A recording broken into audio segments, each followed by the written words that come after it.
और इस मुद्दे को मैंने उठाया भी था जब एयरपोर्ट में मेरे साथ एक बहुत बड़ा कांड हुआ था। आई डोंट नो अगर आप अवेयर हो या नहीं, क्योंकि जब मैं एयरपोर्ट से फ्रिस्किंग में जाती हूँ तो हर बार मुझे रोका जाता है और कहते हैं कि आपको अपना आर्टिफिशियल लिम्ब निकालना चाहिए।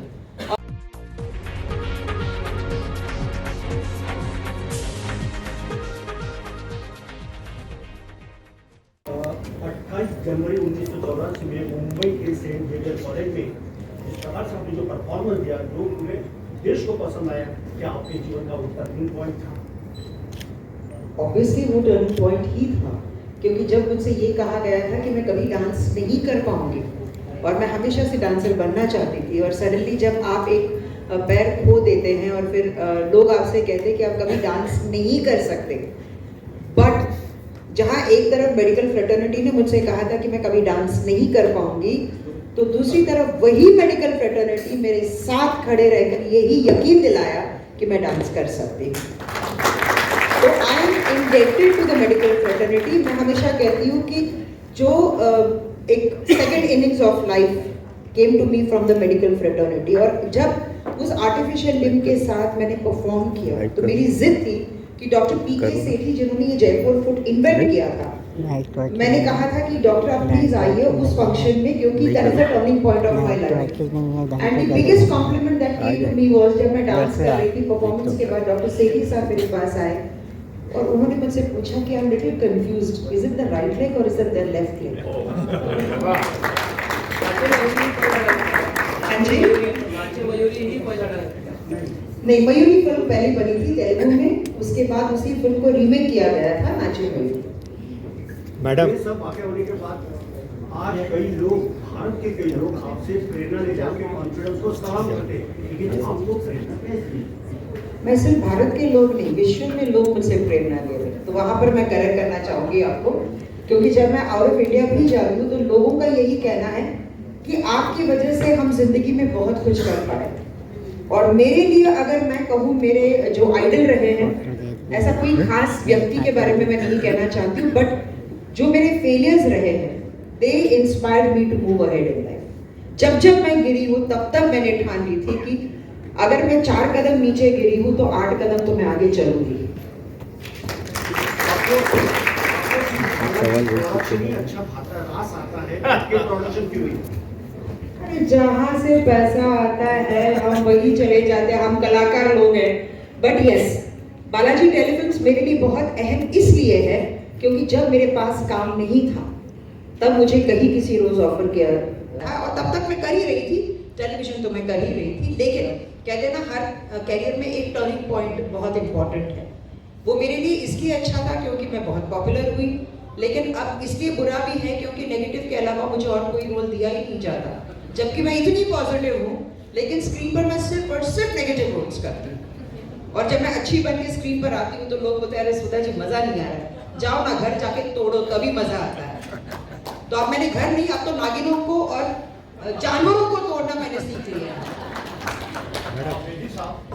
राजकुमार जी जो थे, एक मंझले कलाकार थे फिल्म इंडस्ट्री के, वे आपके आप भी माइक दीजिए ना, जो लोग पीछे जो लोग हैं उनको मालूम पड़े आप क्या पूछ रहे हैं। माइक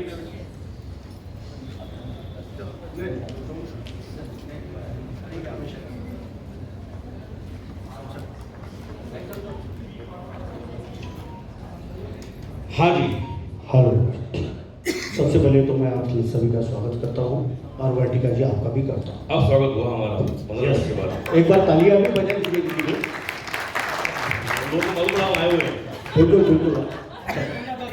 बेदी साहब, हाँ माइक की वजह से। अच्छा, बेदी साहब, राजकुमार जी जो थे एक मंजिल कलाकार थे, इसमें कोई डाउट नहीं, और वे प्रोफेसर का रोल किए थे और आपने एक विद्यार्थी का रोल किए थे और बगावत भी किया था वो, मतलब वो फिल्म के शूट के दौरान। तो कैसा लगा उनके सामने में ये सब चैलेंज? क्या मैं समझा नहीं, क्या क्या बोल रहा हूँ? राजकुमार जी, हाँ, एक फिल्म में आप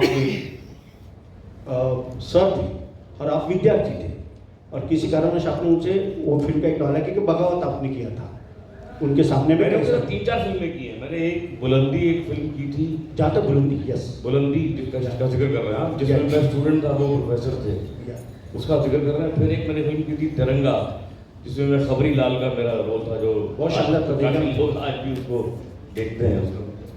तो आप उसकी बात कर रहे हैं? हाँ हाँ बिल्कुल, दिलों की बात कर रहे हैं। राजकुमार साहब के सामने में खड़ा होकर अभिनय करना एक बहुत बड़ी बात है। कितना आपको मतलब मेहनत करनी पड़ी या क्या कॉन्फिडेंस आप में कैसा है? ये देखिए, ये जो आप सवाल कर रहे हैं, ये एक बिल्कुल ही एक डोंट माइंड माई सेइंग, लेकिन एक कॉमन मैन का ऐसा ख्याल होता है कि वो आदमी बहुत बड़ा है और वो उनके सामने कैसे काम होगा। जिस समय काम किया जाता है उस समय वो भी अपने किरदार में है, मैं भी अपने किरदार में हूँ। उनको जो सारी रिस्पेक्ट है, सारी इज्जत है, सारी जो उनके प्रति मेरे मन में भावना है, वो शॉट से पहले है और शॉट के बाद है। उस शॉट में अगर मुझे उन्हें गाली भी देनी होगी तो मैं गाली दूंगा और वो सुनेंगे भी, क्योंकि वो रोल ऐसा है। यानी आप एक्टिंग को काम नहीं बल्कि शौक समझते हैं।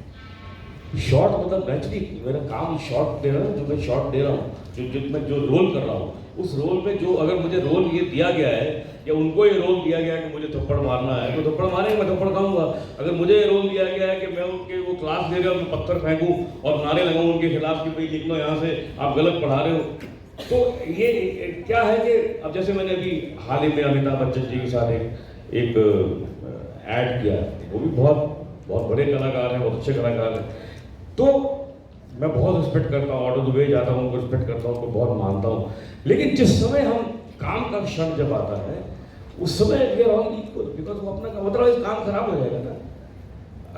अच्छा काम हो ही नहीं सकता अगर हर फिल्म में हर कैरेक्टर ये सोचेगा यार ये बड़ा, मैं ये बात कैसे बोलूँ, ये लाइन में कैसे बोलूँ, यू नो, या ये मैं लाइन बोलूँगा तो इसकी इंसल्ट हो जाएगी, ऐसा नहीं है। वो सब चीज़ें मतलब काम से पहले और काम के बाद।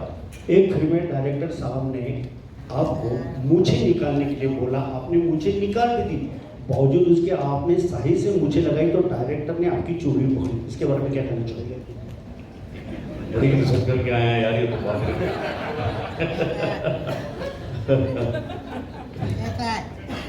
रियल फैन नहीं कोई और भी हाथ खड़ा कर। एक मिनट, आखिरी सवाल। ये जो किस्सा है ये फिल्म चश्मे बदूर का है। तो चश्मे बदूर पता नहीं आप जो लोगों ने किन लोगों ने देखी, बड़ी आइकॉनिक अपने जमाने की, बड़ी मशहूर, आज भी उसको अक्रॉस जनरेशन उसको लोग बड़ा पसंद करते हैं। और जो भी हॉस्टल में रहा है उसकी लाइफ में तो बहुत बेस्ट फिल्म है कि लड़कियां कैसे पिटाई जाती हैं और पढ़ने के बाद मार कैसे खाई जाती है, ये सब उसमें है। तो उसमें मुझे सही ब्रांच में जो डायरेक्टर है, बड़ी अच्छी डायरेक्टर, उन्होंने कहा कि तुम मुझे मैं चाहती हूँ तुम मुझे लगाओ। तो मैंने कहा पतली की मूंछ जो एक जमाने में हमारे देश में बड़ी कॉमन थी, राज कपूर साहब भी लगाया करते थे, अगर आपको याद हो, तलवार कट मूंछ, वैसे पतली सी लाइन होती है यहाँ ऊपर अपर लिप पे, तो वो तलवार कट मूंछ मैंने कहा मैं उगा देता हूँ, उसको मेंटेन कर लूँगा, 1-2 महीने में शूटिंग खत्म हो जाएगी। तो मैंने वो उगा ली और शूटिंग शुरू कर दी। अभी शूटिंग के दौरान मुझे एक फ़ोन आया बॉम्बे से, जो मैं फिल्म कर रहा था जितेंद्र जी के साथ, तो उस फिल्म में मूंछें नहीं थी, उसकी शूटिंग बहुत सारी हो चुकी थी, थोड़ी बाकी थी। तो मैं मूंछों के साथ जब वापस बॉम्बे आया तो डायरेक्टर ने कहा कि ये क्या है, तुम्हारी मूंछें हैं, पहले जितना भी काम है मूंछ उसमें नहीं है। मैंने कहा सर मैं मूंछ कैसे निकालूँ, ये रियल मूंछ है, मुझे वापस जाके शूटिंग करनी है चश्मे बदूर। बोले हम क्या करें उसमें, तुम नकली लगा लेगा, लेकिन अभी तो निकालनी पड़ेगी तुमको, क्योंकि हमने तो कितने सीन तुम्हारे किए जिसमें मूंछ नहीं है। तो मैंने मूंछ निकाल दी। अब मूंछ आएगी तो नहीं ना, जब अगले दिन उसकी शूटिंग तो मूंछ कहाँ से आएगी। तो मैंने पेंसिल से मूंछ बनाई और शूटिंग में पहुंच गया। अब मैं डरा हुआ था कि यार ये नोट ना कर ले गई, इसको पता ना चल जाए। पूरा दिन निकल गया, पता ही नहीं चला उसको कि पेंसिल की मूंछ है। उसके बाद अगला दिन फिर निकल गया। अब एक दिन दिल्ली में गर्मी ये बढ़ गई, तो मैंने ऐसे करके वो बलमुख यहाँ पे पहुंचा, आधी मूंछ निकल गई।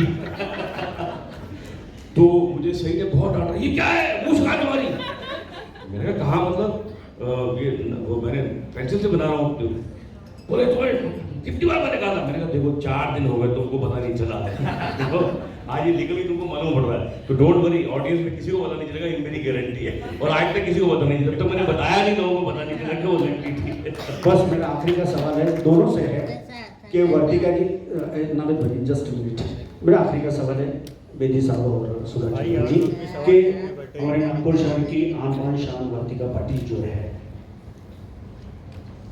ये कॉन्फिडेंस जो एकेडमी चला रही है उनके बारे में क्या कहना चाहोगे, क्योंकि बहुत अच्छा उनका काम कर रहा है। पहले आप अपने गाड़ी में छूट जाए। देखिए, मुझे ऐसा लगा आज जब मैंने इनको देखा एयरपोर्ट पे, मुझे वो देख के लगा कि मेरे तो कॉन्फिडेंस देखते ही इनको आ गया। इतनी खूबसूरत लड़की मेरे सामने खड़ी हुई है, कॉन्फिडेंस किसको नहीं आएगा, है ना? तो देखो, मजाक कर रहा हूँ। ये आज की डेट में ये एक बहुत बड़ा इंग्रेडिएंट है कॉन्फिडेंस, जिसको हम बहुत कम लोग इस पे बात करते हैं, इसके बारे में सोचते हैं, इसके बारे में कहते हैं या सिखाते हैं, मैं कहूँगा।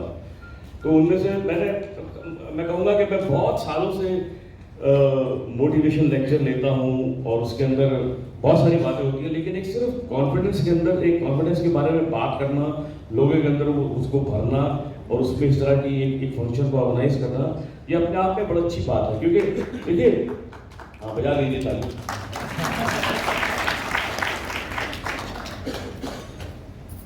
क्योंकि आप जिंदगी में जो भी काम करते हैं, मैं कहता हूं कि आप अगर एक कदम भी चलते हैं ना, सुबह उठकर जब बेड से नीचे पाँव रखते हैं, तो आपको कॉन्फिडेंस होता है कि मैं ठीक हूं। अगर पाँव में जरा भी दर्द होगी ना, तो वो कॉन्फिडेंस आपको चलने नहीं देगा। तो हम कितनी बार कॉन्फिडेंस को फॉर ग्रांटेड ले लेते हैं। तो कॉन्फिडेंस 24 घंटे आपके अंदर काम कर रहा है। आप रोड क्रॉस कर रहे हैं, दोनों से ट्रैफिक आ रहा है, तो भी आप कितनी बार ऐसे सकते हैं कि आप कितना मार्जिन रखते हैं कि गाड़ी यहाँ से निकल जाए। बिल्कुल ऐसा करते हैं ना हम लोग कि स्कूटर यहाँ से निकल गया, गाड़ी यहाँ से निकली, आप खड़े हैं ना कॉन्फिडेंस के साथ। क्या आपको मालूम है क्यों ऐसा? क्योंकि वो अगर नहीं होगा, जिसमें नहीं है वो उसको पूछो ना, वो एक कदम नहीं चल पाएगा। जो जिसमें नहीं है कॉन्फिडेंस, वो उधर से ऑटो आना यह खड़ा हो जाएगा। ऑटो अभी कितनी दूर है, जिसमें है वो कहेगा यहाँ से निकल जा, यहाँ से निकल जा, मैं ऐसे करूंगा तो ये निकल जाएगा, ऐसे नहीं निकल जाएगा, ये रोड क्रॉस हो गई।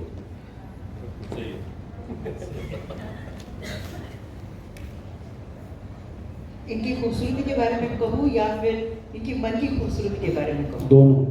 दोनों हैं, तभी तो कॉन्फिडेंस।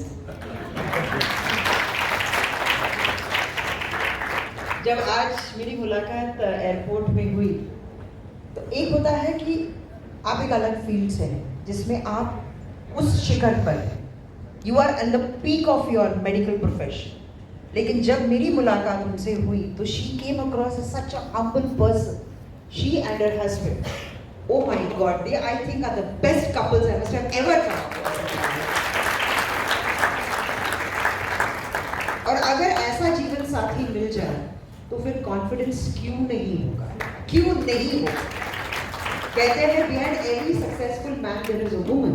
बट जितनी भी औरतें यहाँ बैठी है, जो घर के दहलीज लांघकर अपना काम करने निकली है, me as a woman will say, behind every successful woman is that man who stands behind her. He could be the father, he could be the brother, he could be your husband, he can be your son. But वो आपको घर से बाहर निकलने का जो confidence देते हैं, 80% of your battle is won. फिर तो 20% है, वो तो हम जीत ही लेंगे। बस वही कॉन्फिडेंस है जो आज मैं आप में देख रही हूँ, और भगवान आपकी इस जोड़ी को सलामत रखे। और इस confidence, like Rakesh ji rightly said, Covid के बाद कॉन्फिडेंस हर किसी का शेकअप हुआ है, हर किसी का। With due respects to the medical fraternity and the great work that you have done for us, but inner confidence कहीं ना कहीं शेकअप हुआ है। तो इस तरह के जो समिट्स होंगे, वो कहीं ना कहीं इट इज़ वेरी इंपॉर्टेंट। एक चिंगारी हर किसी के अंदर है, बस उसे थोड़ा बहुत इग्नाइट करने की ज़रूरत है, and that is where people like you come to do that. Thank you so much. Rakesh ji, आपसे एक छोटा सा सवाल है। आपका जो सीरियल था, ये जो है जिंदगी, आज भी प्रासंगिक है। जी, आज भी प्रासंगिक है। और आज की जो सीरियल जैसे तारक मेहता का उल्टा चश्मा, उसमें भी आप हैं, भाभी जी घर पर है, ये सीरियल। और इसके अलावा मराठी में एक सीरियल है, महाराष्ट्र अच्छी हास्य यात्रा। ये सीरियल जो आ रही है, जो ये धारावाहिक आ रहे हैं, और जो ये जो जिंदगी है, जो पहले का धारावाहिक था, आजकल के धारावाहिक में 2 अर्थी शब्द आते हैं। क्या आते हैं? डबल मीनिंग, हाँ जी। दो अर्थ ही है। लेकिन आपका जो धारावाहिक था वो ये जो जिंदगी वो आज भी प्रासंगिक है। तो आज के धारावाहिक और उस समय धारावाहिक में आप क्या अंतर पाते हैं? देखिए मैंने दोनों में से हाँ जी, मैं एक बात कहूँगा, मेरा 99% काम कॉमेडी की जोन में रहा है। और मैं एक चीज़ हमेशा मानता हूँ कि जो एक डबल मीनिंग कॉमेडी है ना, या double meaning comedy is a shortcut to humour. आप एक गंदा जो किसी को सुना दीजिए, वो अभी हंस देगा, लेकिन उसके बाद उसकी वैल्यू खत्म हो जाएगी। लेकिन अच्छी कॉमेडी की शेल्फ लाइफ कभी खत्म नहीं होती। एक नीट एंड क्लीन जो ह्यूमर होता है, देखिए ये जो जिंदगी हम ये बात कर रहे हैं, इस बात को 40 साल हो गए। चश्मे बदूर की बात कर रहे हैं, उसको 42 साल हो गए। कितने साल हो गए हम उसको आज भी याद करते हैं, लोग उसको आज भी उतना ही फॉन्डली रिमेंबर करते हैं। अगर यही एक प्रूव्ड कॉमेडी होगी तो आप उसको उस समय हंस लेंगे, वेरी वेरी मोमेंटरी। ह्यूमर जो है प्रूव्ड डबल मीनिंग ह्यूमर बहुत अच्छा लगता है उस समय के लिए, लेकिन बाहर निकल के आप बोलते नहीं यार बात नहीं बनी, आप हंस लेते हो, उस समय हंस लेते हो, क्योंकि वो एक इंस्टेंट रिएक्शन होता है। लेकिन बाद में जब आप ना तो आप उसको अपने बच्चों से शेयर कर सकते हो, ना बीवी से शेयर कर सकते हो, ये भी आजकल वो नॉर्मल जो बना के भेज सकते हो आप व्हाट्सएप पे, लेकिन मतलब इसकी शेल्फ लाइफ नहीं होती। तो शेल्फ लाइफ जो है वो हमेशा अच्छे काम की होती है, बुरे काम की का उस समय मोमेंटरी एक मजा दे सकता है वो, लेकिन वो चलता नहीं है।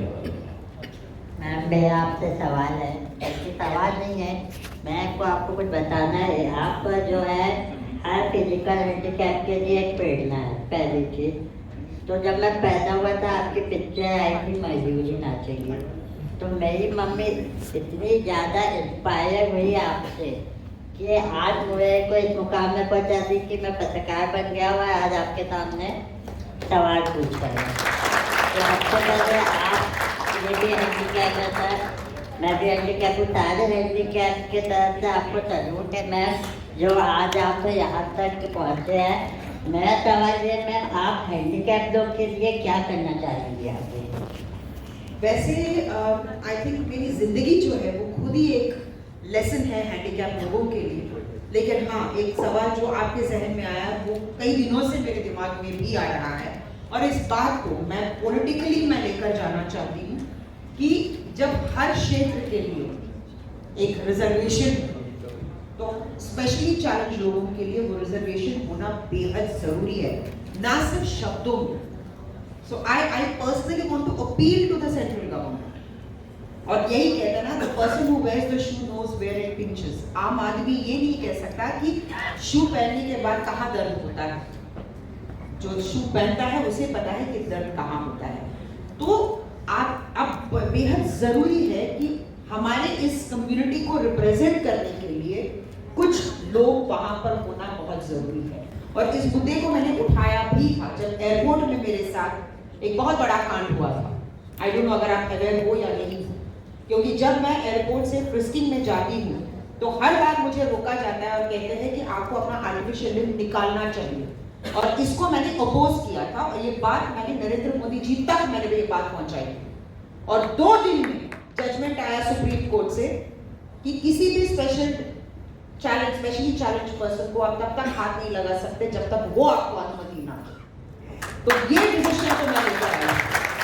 तो मैं अपने पर्सनल लेवल पर मैं जितना कर सकती हूँ वो मैं कर रही हूँ, लेकिन यस, इस कम्युनिटी के लिए, हमारे इस कम्युनिटी के लिए मैं डेफिनेटली कुछ करूँगी।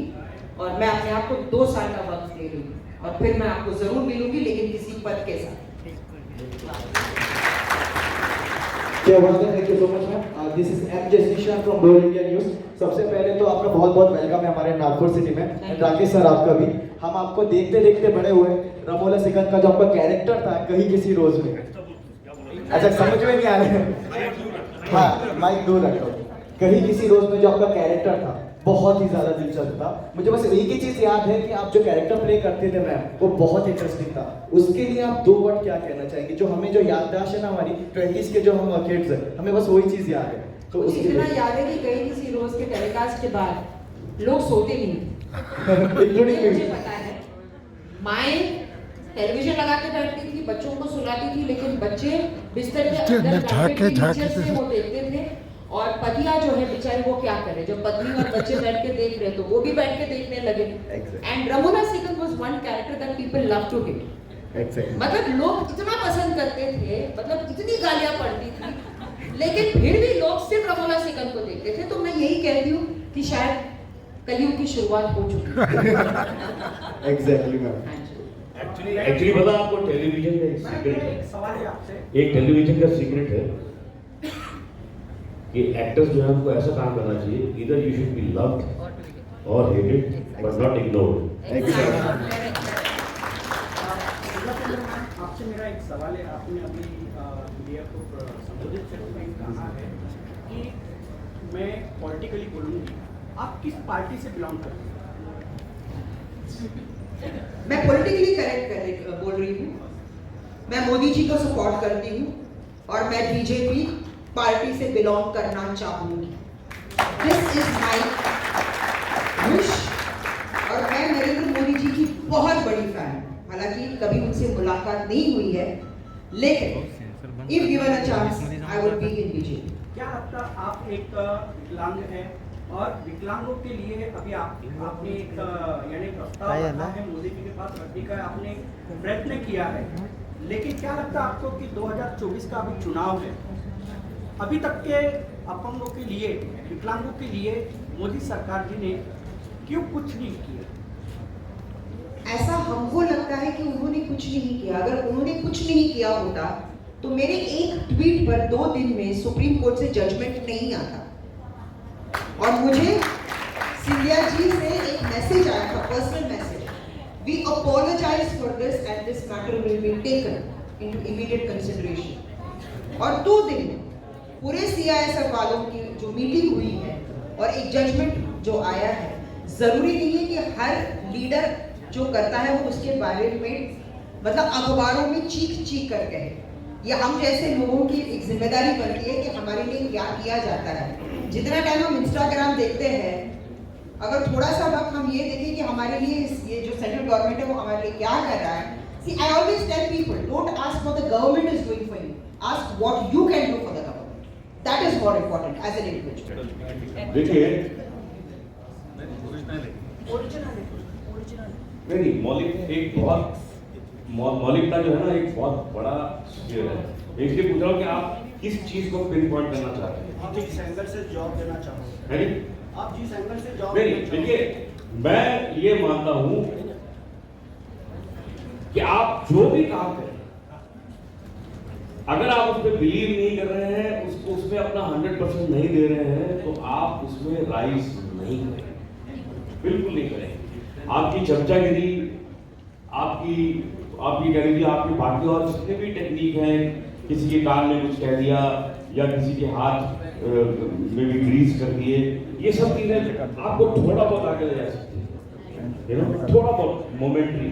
लेकिन अगर आपको एक लंबी इनिंग्स खेलनी है तो आपको अपने काम के साथ जो आपने, मैं बता रहा हूँ जो मौलिकता को मैं समझ रहा हूँ कि आप बात कर रहे हैं, वो ये है कि आपको you have to be very honest to your job, you have to do it very honestly, very sincerely, तभी आप आगे बढ़ सकते हैं।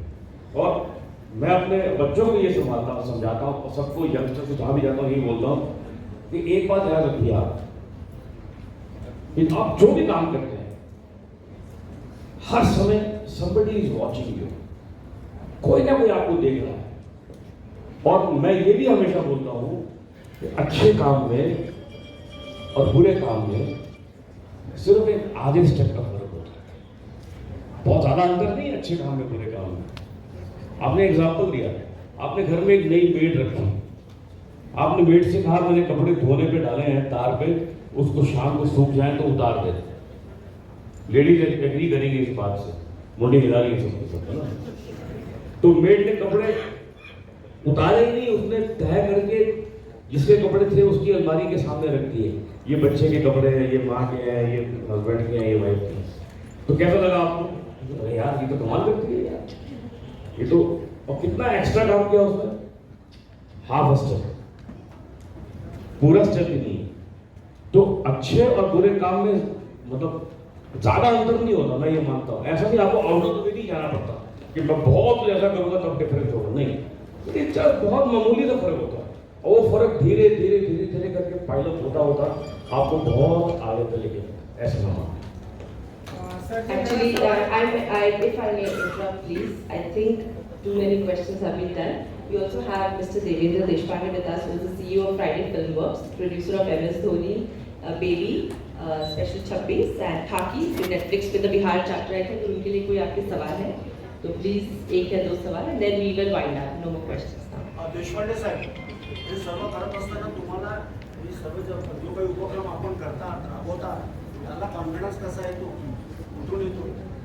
ठीक है, तो just one correction, Vartika, I have not been responsible for all the films that you have mentioned. मैं काम करता हूँ अभी, I joined that organization in 2019, so I've been a part of that project. I think आपका जो सवाल है ना, that my promoters will answer better, Mr. Neeraj Pandey and Mr. Sheetal Bhatia. So that's fine, Vartika. Let's just move on. So I think thank you. I thank the press for being so kind enough, and thank you for not inviting any controversy in our program. हमारे channel को subscribe करें और bell icon दबाना ना भूलें।